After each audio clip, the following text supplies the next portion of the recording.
반갑습니다. 브랜딩 스토리입니다. 여러분들과 함께 시니어들의 어떤 브랜딩, 개인적인 퍼스널 브랜딩을 만드는 것에 대해서 같이 공부하고 있습니다. 그런데 이렇게 이야기를 하다 보면 현실적으로 부딪히는 장벽들이 있어요. 이제 그것들이 좀 무엇인가 도전해 보려고 하는데 이렇게 자기 자신을 좀 움츠리게 만드는 그런 경우들이 많죠. 그래서 오늘은 그것을 알아보고 그것을 해결할 수 있는 방법에 대해서 한번 찾아보겠습니다. 자, 첫 번째는요. 디지털 기술의 격차가 벌어졌습니다. 네, 너무너무 새로운 것들이 많죠. 세상이 너무 빨리 변하고 있죠. 그러다 보니까 이런 새로운 디지털 도구와 또 플랫폼 사용에 익숙치가 않아요. 그러니까 컨텐츠 제작 자체를 엄두를 못 내고 또 어설프게 만들었더라도 또 어떻게 해요? 홍보 자체를 하지를 못합니다. 그래서 이것을 해결할 수 있는 방법은 일단은 디지털에 대한 기초적인 교육은 받으셔야 됩니다. 또 소셜미디어 사용법 같은 것들을 공부하셔야죠. 어떻게 해요? 유튜브로 보시면 됩니다. 유튜브로 찾아보시면 아주 정말 체계적이고 쉽게 가르쳐 주시는 분들이 많습니다. 또 만약에 너무 어렵다라고 하시면 아주 쉬운 도구들을 찾아가지고 쓰시면 돼요. 대표적으로 캔바라는 그 프로그램들이 있어요. 이거는 디자인 프로그램입니다. 이런 거 참 쉬워요. 그리고 또 챗 GPT 같은 거. 챗 GPT 같은 거는 원하는 거를 물어보시면 다 대답을 해줍니다. 그러면 이렇게 직관적인 도구를 활용하시게 되면 훨씬 더 콘텐츠 제작에 부담이 없고 시간도 줄일 수가 있습니다. 자, 그 다음에 이제 멘토링을 좀 받으시면 좋죠. 예를 들어서 내가 손주가 있는 나이다. 아니면 아들이 있다. 이러면 조카가 있다. 그러면 부탁해요. 내가 무엇을 좀 가르쳐 다오. 네가 이거 도와주면 내가 얼마 줄게. 네가 이제부터 나의 스승이야. 이렇게 하시면 이 멘토링도 될 겁니다. 아셨죠? 네. 자, 두 번째는요. 자신감이 부족하죠. 네. 내가 이 나이에 무엇을 할 수 있을까? 새로운 것을 어떻게 할 수 있을까? 이런 두려움, 그 다음에 실패에 대한 걱정이 도전 자체를 시도를 못하게 합니다. 그죠? 이럴 땐 어떻게 하냐고요? 작은 성공을 계속 쌓아봅니다. 그러니까 아주 소규모, 작은 것부터 하는 겁니다. 그래서 글쓰기, 소모임 같은 거요. 그 다음에 여기서 배우셨다라고 하시면 블로그 같은 거 글 쓰면서 이렇게 공개적으로 한번 검증받아 보시고요. 또 브런치 같은 데도 있어요.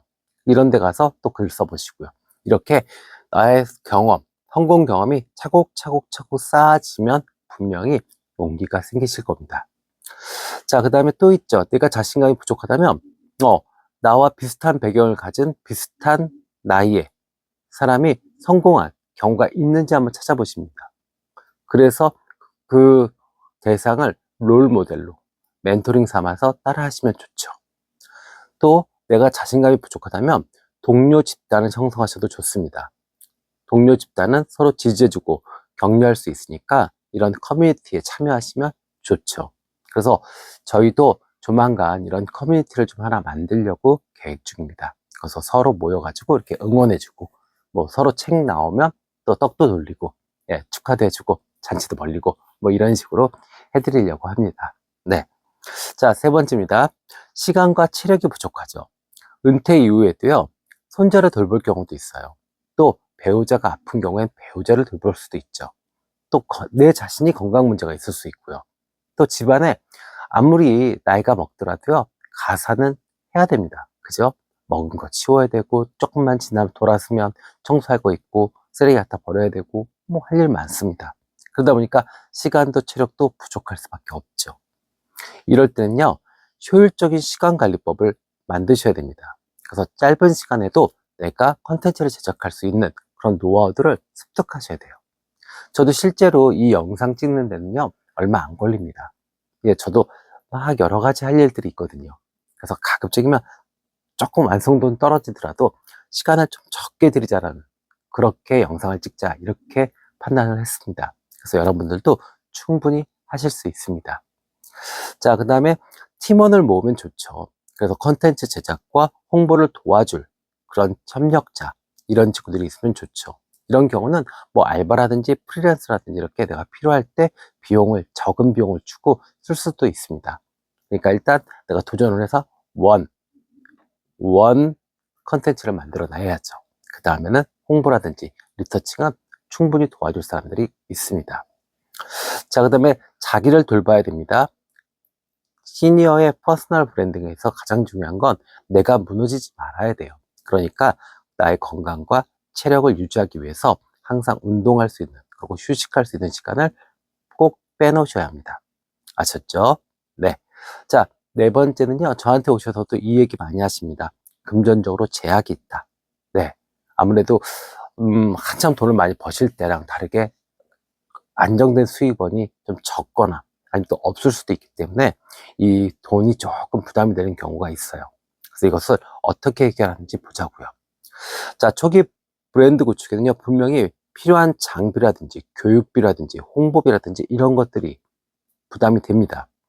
예를 들어서 내가 컴퓨터를 거의 안 쓰던 사람인데 노트북 하나라도 산다면 이거 장비에 투자하는 거 맞습니다.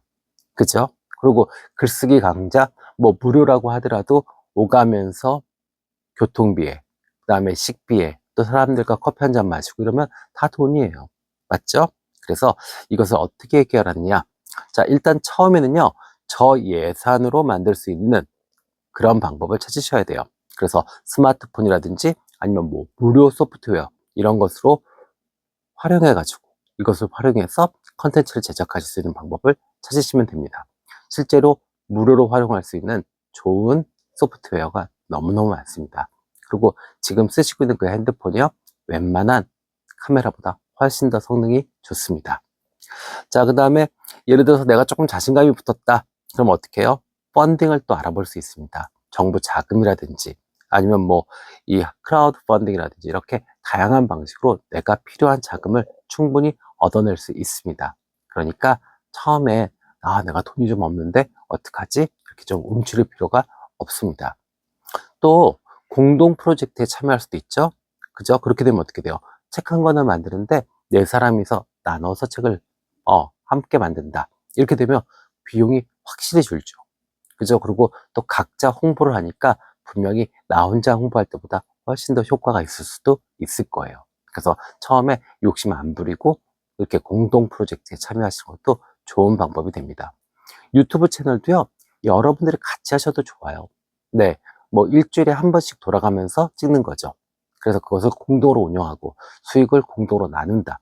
이러면 아마 생각보다 재밌고 부담도 적으실 겁니다. 아셨죠? 네. 자, 다섯 번째. 정체성의 혼란이 옵니다. 지금까지 회사의 부장님, 뭐, 과장님, 이사님, 이렇게 살았어요. 또 누구 엄마, 이렇게 살았어요. 그러다 보니까 내가 누군지를 잊어버렸습니다. 내가 누군지, 내가 그리고 세상에 어떤 가치, 어떤 주제를 가지고 이야기를 해야 될지 방향성을 잡지를 못하는 경우가 대부분입니다. 네. 이럴 때는요, 이 퍼스널 브랜딩 워크숍 같은 거에 참여하시면 좋죠. 그래서 자신의 가치, 강점, 이야기들을 탐색하시면 좋습니다. 그리고 이런 것들은 저희도 프로그램을 준비하고 있고, 또 이 온라인으로 지금 저희 유튜브에서 제가 계속 이 워크숍은 준비를 해보겠습니다. 그래서 이걸 따라오시다 보면, 내가 누구구나. 내가, 어떤 것이 강점이 있고, 나는 어떤 것으로 세상과 이야기를 나눠야 되는 거구나. 이게 좀 감이 잡히실 거예요.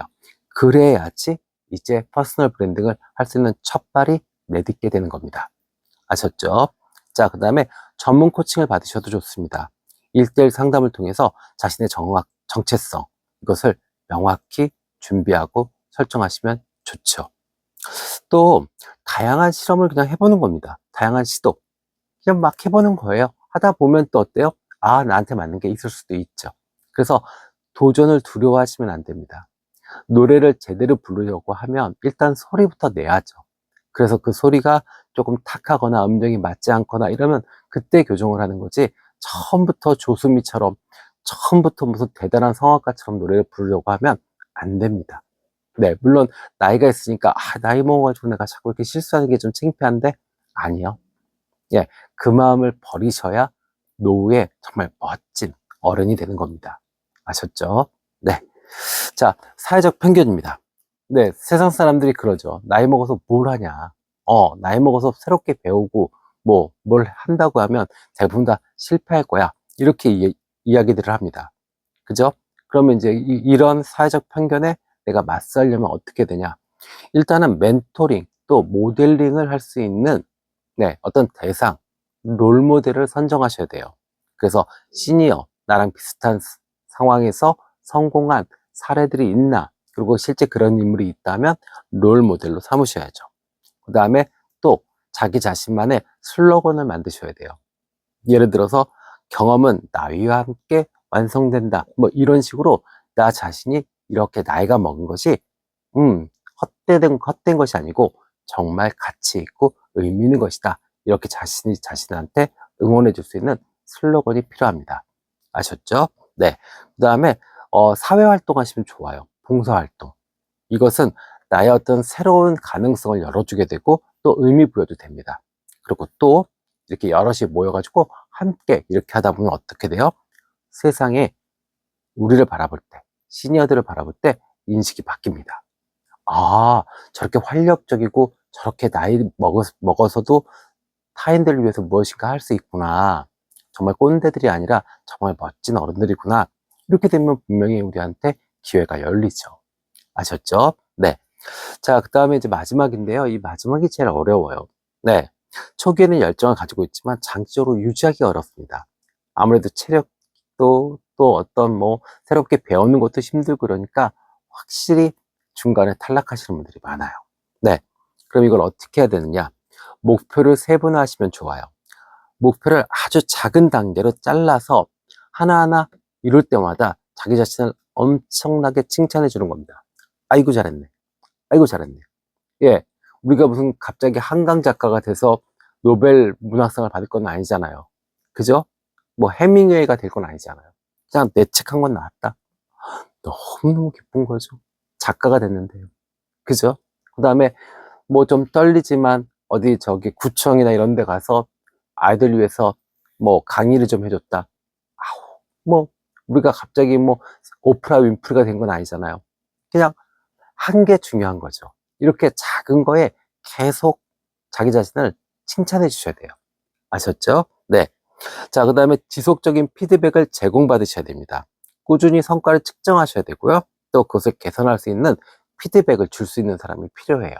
그래서 뭐 그 아내가 됐든 남편이 됐든 뭐 자녀가 됐든 아니면 친구들이 됐든 이렇게 피드백을 계속 받을 수 있는 그런 어떤 사람들이 좀 있으면 좋죠. 자, 그 다음에 마지막으로는요, 공동체 활동을 하시면 좋죠.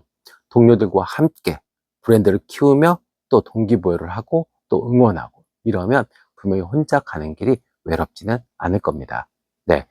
저도 이 퍼스널 브랜딩에 대해서 몇 년 전부터 계속 관심이 있었어요. 그리고 저 자신이 지금 여러 가지를 실험하고 있습니다.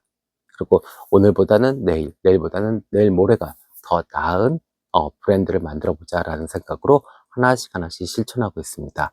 그래서 제가 실제로 부딪히면서 어려웠던 거, 또 문제가 생겼던 것을 개선하면서 그 경험을 가지고 여러분들께 이렇게 유튜브로 알려드리니까 유튜브 따라오시면서 용기 갖고 먼저 글부터 쓰십시오.